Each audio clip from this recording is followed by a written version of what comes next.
ജയിച്ചത് പാവപ്പെട്ട മത്സ്യത്തൊഴിലാളികളുടെയും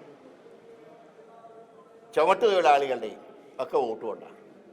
ഇപ്പോൾ കഴിഞ്ഞ തവണ വോട്ടുകളുടെ ഏരിയ പരിശോധിച്ചാൽ കാണാം. ഇവർ പറയുന്ന പല ബുദ്ധികളുടെയും വോട്ട് അദ്ദേഹത്തിന് കിട്ടിയിട്ടില്ല. അദ്ദേഹത്തിന് ആദ്യം വരവേറ്റ പല എലൈറ്റ് ക്ലാസ്സുകാരും കഴിഞ്ഞ തവണ പരസ്യമായി രാജീവ് ചേട്ടൻ്റെ കൂടെ. അപ്പോൾ നാളെ ഏതൊരു വ്യക്തിനെ കോൺഗ്രസ് നിർത്തിയാലും കോൺഗ്രസ് അവിടെ ജയിക്കും. ഇപ്പോൾ എ ചാൾസ് 3 തവണ ജയിച്ചു. രാഷ്ട്രീയത്തിൽ അന്ന് അറിയപ്പെടാതിരുന്ന വി എസ് ശിവകുമാർ വിജയിച്ച നിയോജകമണ്ഡലമാണ്. അതൊരു പാരമ്പര്യമായി കോൺഗ്രസിൻ്റെ നിയോജകമണ്ഡലമാണ്. 2 or 3 സന്ദർഭങ്ങളിൽ മാത്രമേ അവിടെ കോൺഗ്രസ് തോറ്റിട്ടുള്ളൂ. അതുകൊണ്ട് ഇത്തവണ ശശി തരൂരിനെ ജയിക്കാൻ കാരണം അദ്ദേഹം കോൺഗ്രസ്സുകാരനായതുകൊണ്ടാണ്. അദ്ദേഹത്തിൻ്റെ മുഖം പോലും കാണാതെ രാഹുൽ ഗാന്ധി പ്രധാനമന്ത്രിയാണെന്ന് ആഗ്രഹിക്കുന്ന ജനങ്ങൾ ചെയ്ത വോട്ടാണ് അദ്ദേഹത്തിന് MP ആക്കിയത്. അതുകൊണ്ടാണ് ഞാൻ പറഞ്ഞത് അദ്ദേഹത്തിൻ്റെ ഇതുവരെയുള്ള നിലപാടുകൾ തിരുത്തി ഞങ്ങളുടെ കൂട്ടത്തിൽ ഞങ്ങളെ നയിക്കുന്ന ഒരാളായിട്ട് അദ്ദേഹം വരണം.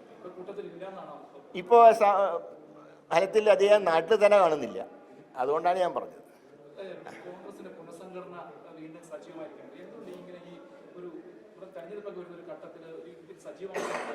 അല്ല, അതിന് ഞങ്ങൾ ഡൽഹിയിൽ പോയിട്ട് ഡയറക്ഷൻ വാങ്ങിച്ചിട്ടുണ്ട്. അതനുസരിച്ച് വർക്ക് ഇവിടെ നടക്കുന്നുണ്ട്. അല്ലാതെ നിങ്ങൾ പറയുന്ന പോലെ മൊത്തം മാറ്റുക, അടിമുടി മാറ്റുക, അങ്ങനത്തെ ഒരു ചർച്ചയും നടക്കുന്നില്ല. അതൊക്കെ പിന്നെ CPMൻ്റെ PR വർക്കിൻ്റെ ഭാഗമായിട്ടാണ് എപ്പോഴും ഞങ്ങളുടെ പുനഃസംഘടന മാത്രം ചർച്ച ചെയ്യുന്നത്. അതിൻ്റെ ഇരട്ടി അടിയാണ് BJPയിൽ. അതാരും എഴുതുന്നില്ലല്ലോ. അവിടെ ഇതുവരെ സംസ്ഥാന ഭാരവാഹികളുടെ പട്ടിക. പക്ഷേ ഞങ്ങളുടെ ഉള്ളവരെ മാറ്റണമെന്നുള്ള ചർച്ചയാണ് അനാവശ്യമായിട്ട് നടക്കുന്നത്. അങ്ങനത്തെ ഒരു പ്രശ്നവും പാർട്ടിയിലില്ല. ഇപ്പോൾ KPC നേതൃത്വം മാറിയിട്ട് ഓരോ വെച്ചിയും ബഹളമൊന്നും ഉണ്ടായില്ലല്ലോ. അതാണ് ഞാൻ പറഞ്ഞത്. അതുകൊണ്ട് തന്നെ പുനഃസംഘടന നടത്തേണ്ട വിഷയങ്ങൾ കേന്ദ്രം നിർദ്ദേശം കൊടുത്തിട്ടുണ്ട്. അതനുസരിച്ച് നടക്കും. അതിലൊരു തർക്കം ഉണ്ടാവില്ല.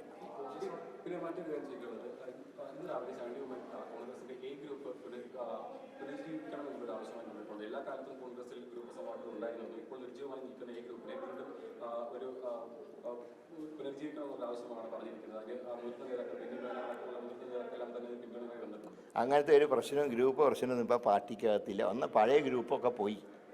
മുമ്പൊക്കെ ഒരു ഗ്രൂപ്പിനെ നയിച്ച ആളാണ് ഞാനൊക്കെ. ഇപ്പോൾ ഒരു ഗ്രൂപ്പും ഇല്ല. ഇല്ല, അങ്ങനത്തെ ഒരു ഗ്രൂപ്പ് ഇപ്പോഴില്ല. പാർട്ടിക്കകത്ത് ഗ്രൂപ്പ് പാടില്ല എന്നുള്ള കർശനമായിട്ടുള്ള നിർദ്ദേശം ഹൈക്കമാൻഡ് തന്നിട്ടുണ്ട്. ചാണ്ടി ഉമ്മൻ ഞങ്ങളുടെ യുവജന MLA-മാരിൽ മിടുമിടുക്കനായിട്ടുള്ള MLA ആണ്. അദ്ദേഹത്തിന് ഗ്രൂപ്പിൻ്റെ ആവശ്യമൊന്നുമില്ല. ഉമ്മൻചാണ്ടിയുടെ മകൻ എന്നുള്ള സ്ഥാനവും പാർട്ടിയുടെ യുവ MLA എന്നുള്ള നിലയ്ക്കും അദ്ദേഹം ഈ അടുത്ത കാലത്ത് കോട്ടയം മെഡിക്കൽ കോളേജിലൊക്കെ അദ്ദേഹം നടത്തിയ ഇടപെടലൊക്കെ ജനങ്ങളുടെ നല്ല മതിപ്പുണ്ടാക്കിയിട്ടുണ്ട്. അതുകൊണ്ട് അദ്ദേഹത്തിന് ഗ്രൂപ്പിൻ്റെ ആവശ്യമൊന്നുമില്ല. അദ്ദേഹം നല്ലൊരു MLA ആയിട്ട് പ്രവർത്തിക്കുന്നുമുണ്ട്. ഭാവിയിൽ കോൺഗ്രസിൻ്റെ ഒരു അസറ്റുമാണ് അദ്ദേഹം.